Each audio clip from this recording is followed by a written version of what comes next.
Muabot na sa sobra 6,000 ka mga motorista dinhi sa syudad sa Sugbo ang nadakpa nunot sa paglapas sa Cebu City Ordinance No. 2408 kun Sugbo Bike Lane Ordinance sukad sa buwan sa Enero hangtod Agosto, kini sigon sa Executive Director sa Sugbo Bike Lanes Board nga si Bernardo Maraasin. Apil na niya katong mga violators po sa basic traffic rules, kanang mga disregarding traffic signs, kanang mga crossing solid lines, apil na siya.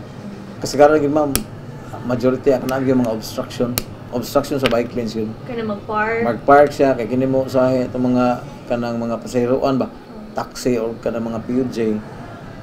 Himuon am kon lang terminal ang kuan. I don't know kung saan sila matagang, kung saan sila mo learn. Nga every time naari media kulon, naari media sa unit top, sige may panakop na usahan mo take chance gid sila nga mo parking, labi nang guwamin.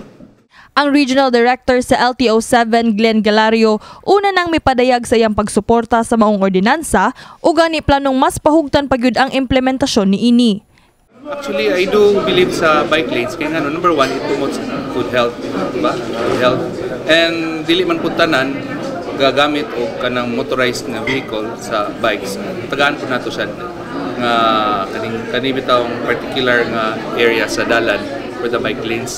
Ang lagi na akong problema dahil sa BRT construction, dili lang to strictly implement lang sa for now kay tungod nga kuan man ang dalan na unsa ni ba napiktuhan ni tungod sa construction. Matud pa ni Maraasin, labing daghang violators nga ilang madakpan nagsubay sa kadalanan sa Colon ug F. Llamas sa syudad sa Sugbo. Nagkanuyon sab siya nga tungod sa kakuwang sa budget, nagnihit na sa manpower ang ilang opisina, sanglit ang kanhi 60 ka enforcers nila, karon 25 na lang. Gani atong naabtan sa kadalanan sa Colon ang usa sa mga bike lane enforcers nga si Perfecto Caputulan Jr. ug matud pa niya nga kun mamahimo ilang pasayloon ang mga motorista nga makalapas apan iyang gipahimugatan nga dili sayon ang ilang trabaho, sanglit adunay mga higayon nga bayolente ug balikason sila sa ilang mga madakpan nga motorista. Dagan sabi madakpan unta pero amo sa karon na mo gipasaylo na mo uban. Nasa uban nga kompleto kayo kanang dapat unta nga nakasa sila, mo-accept lang sila mga sayop niya. At panon pa ka, tayon pa ka ana. Mo na dakpon na namo. Huwag jud mi manpower ma'am kay sa pagkaron ma'am kinahanglan jud mi kanang daghan mi ma'am ba.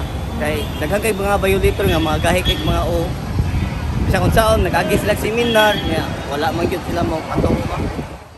Awhag ni Maraasin sa katawhan nga motuman sa balaod ug respetuon ang dalan sa mga siklista aron masiguro ang kahapsay sa kadalanan. Moro to ang akong gihangyo sa katawhan nga labi na kaning mga motorista nga aron dili sila makabiolate sa basic rules sa kadalanan. Follow lang gyud sila unsay naa sa balaod anya.